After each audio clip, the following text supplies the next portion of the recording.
சின்ன முருகைய சிங்கார முருகைய சின்ன சின்ன முருகைய சிங்கார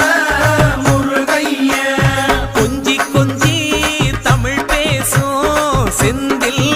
வடிவேலனவ கொஞ்சி கொஞ்சி தமிழ் பேசும் செந்தில்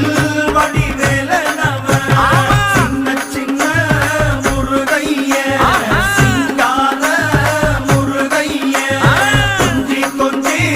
தமிழ் பேசும் செந்தில் வடிவேலனவ சுப்பிரமணிய சாமி என்பார், கார்த்திகேயன் என்பார், சுவாமிநாதன் என்பார், முக அமுதன் என்பார், பாலசுப்பிரமணியன் என்பார், கருணாகரன் என்பார், கதிர்காம கந்தன் என்பார், கதிர்வேல